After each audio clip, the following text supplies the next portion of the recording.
You got to catch that on NITTY TV, y'all. Yes, sir. Only on NITTY. Only on the NITTY. I'm telling y'all. Only on NITTY. Exclusive. And this is Why New Orleans dudes think the rest of Louisiana country? That's a fact. We think like that, they bro. On that right now. Cause no, it ain't right now. That's even when I come up. It's been like that. Yeah, it's been like that. That ain't nothing new. We used to always feel like Baton Rouge was country. Because you know, it's known when you go like in New Orleans, like we got our little outskirts, right? But you know, in the heart, in the city of that bowl, it's all hoods. It's all hood. Whereas you go to Baton Rouge, you're gonna see land with cows and goats and all that stuff, right? But I heard now when I was in the Fed that certain parts of the night where they had goats and all in their backyard too, right? I heard. Because I grew up with chickens in my backyard. But New Orleans, we've always been arrogant and cocky. That's why it goes back to what I be talking about the OG Bam Bam from Shreveport of 411, because even though New Orleans guys arrogant, cocky, when he go to a compound, they respect him. You know what I'm saying? So I don't know where that started, where that come from, but the reason why I can relate to it, because it remind me of how New York guys be like, if you could make it in New York, you could make it anywhere. So that they embed that in their youngsters' head, and they be feeling New York, man. New York ain't no place, you know what I'm saying? And they rep that stuff. So it's just like I look at it like it's like New Orleans in Louisiana. You know we got the Mardi Gras down there. We had the Dome, the Saints. You know we have the world. Matter of fact, I remember the World's Fair came down there too in '84. But anyway, we have a few tourist attractions. Then we got the Cash Money, we got the No Limit, and we got some great artists that come from our city. So we always be arrogant and cocky. But to the whole South, we all country. Yeah. But just say like you say in Louisiana, we always just look at it like, man, we the big brothers. The rest of that stuff country.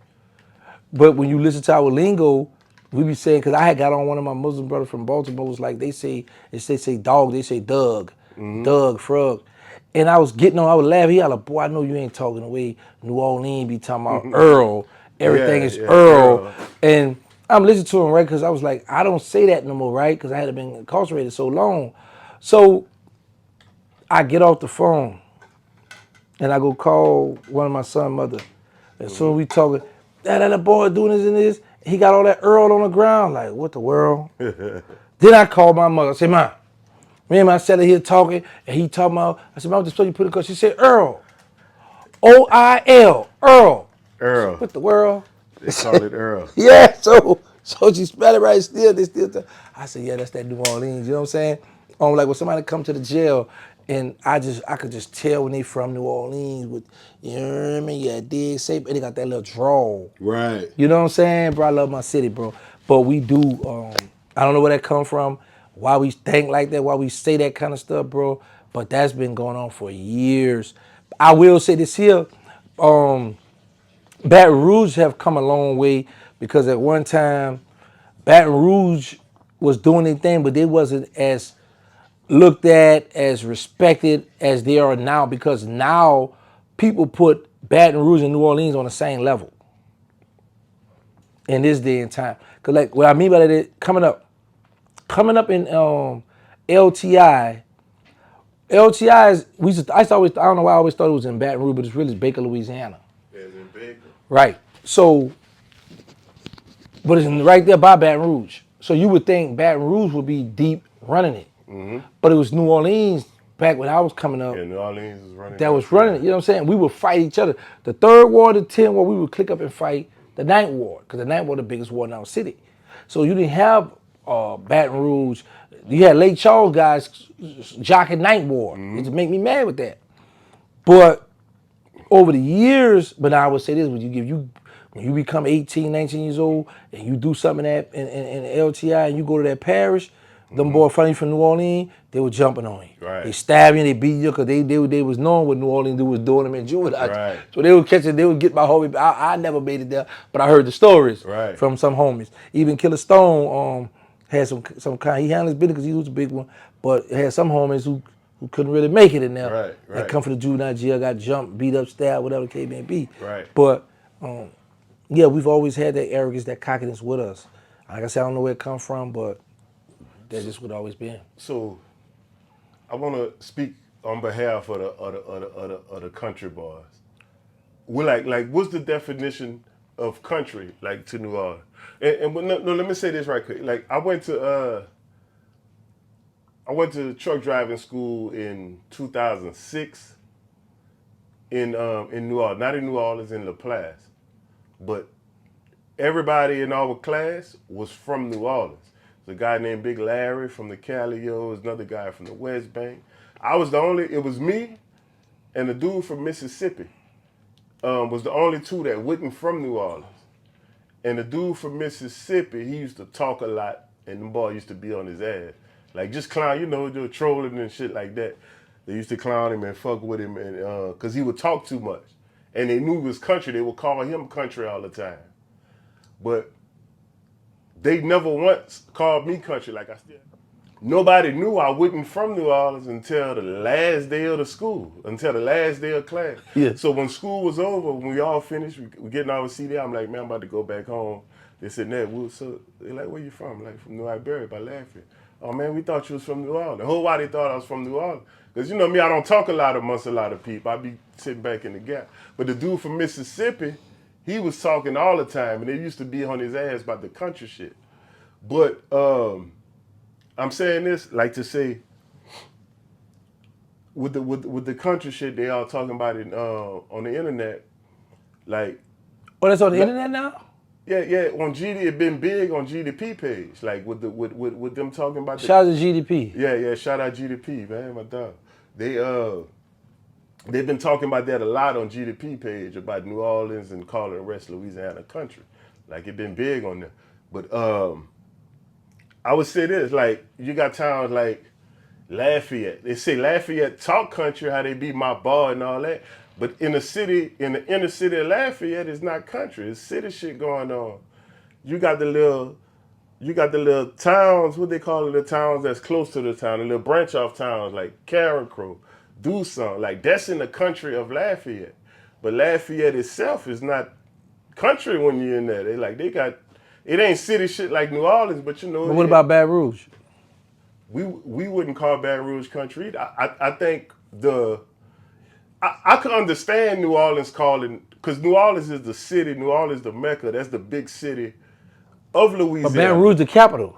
Baton Rouge the capital. But that's the same thing like with Texas.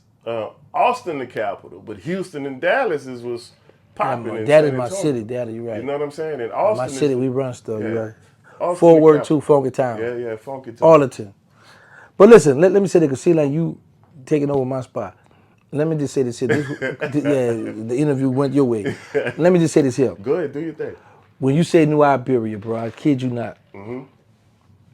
Anybody who been to federal, I can't speak on state, speak on federal. Okay. Whenever, when I interviewed the guys out here in Shreveport, they must say, he said, man, I was out of town, I left mom from Shreveport.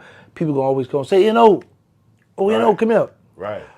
It was a guy that came to my prison, not my prison, but the prison I was in. It was in Yazoo, USP Yazoo.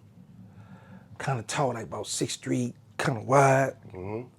He had a little, on his jaw, he had the Louisiana boot on his jaw, a lot of tats on his face, brown skin. Yeah, he said, you got a homie here? Oh, man. Yeah, what don't mean? Next door to me. I was in N. Was that N? I think that was N. Anyway, yeah, NB. I was N on this side. IJKLMN. No, we moved from K. Yeah, I was in K unit. Okay. Then we used it, but I moved to N unit. Anyway, he come there, we talking. I've been gone so long, so I can hear it that he wasn't from New Orleans, but I don't have that New Orleans draw, like, you ain't heard me say, bro, I laid up here. You know what I'm saying? So I'm like, and he was like, yeah, I lived in New York, I lived here, da-da-da. I'm from the NO, da-da-da. I'm out the Calio, that's what he said. I'm out the Calio. So, all right, you from the Calio. One day we walking. I said, I'm gonna give him a test. Hit him with the 1825 two lane. Then I hit him with, I said, bro, what's that school back there in Callio? It's only one high school in the Callio. Mm-hmm. He said, you talking about Jefferson? I said, oh, I got me one. He says, two is Jefferson and one other school in, I guess he was naming two schools out of New Iberia. Right. Y'all have a Jefferson? Yeah. Jefferson High?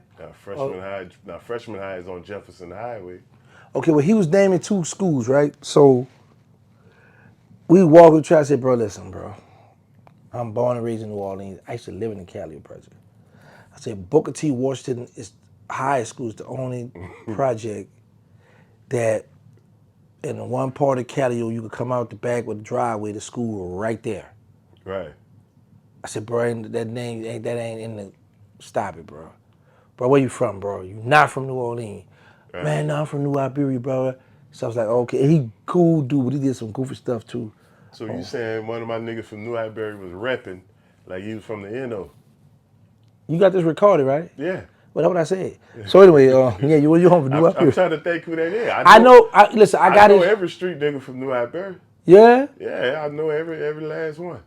I'm trying to see because it ain't too much of a big town.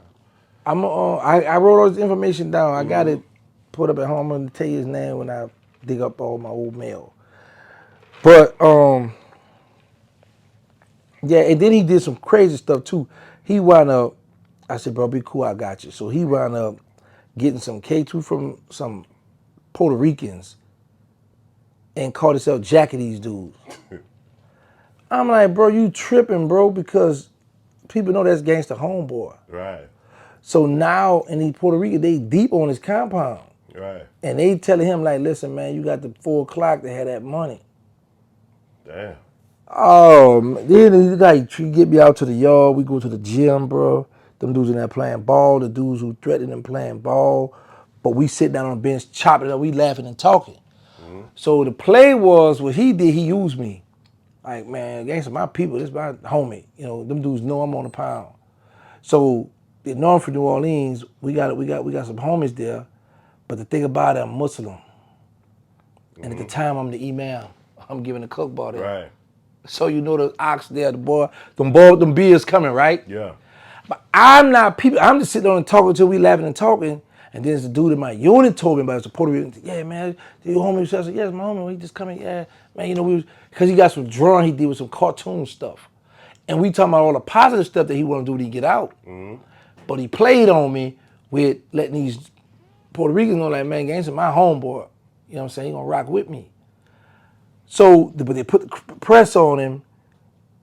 He said, nah, give me a little time right at the counter. I got you. So I guess he went, got a little more stuff.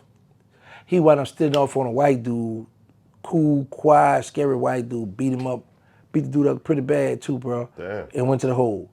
So that was dudes doing it. Some dudes just to pick somebody. Like, they won't go get a thorough something they know might give him a fight or might lead to a domino effect. He wouldn't pick anybody, just stole off on and worked him, went to the hole. I'm like, bro, you dirty, bro. You cold-blooded, bro. Damn. Yeah, man, he wound up doing that, bro, to a guy, man. He was down bad for that, too. You have to catch that on NITTY TV, y'all. Yes, sir. Only on NITTY. Only on the NITTY. Only on NITTY. It's exclusive. And this is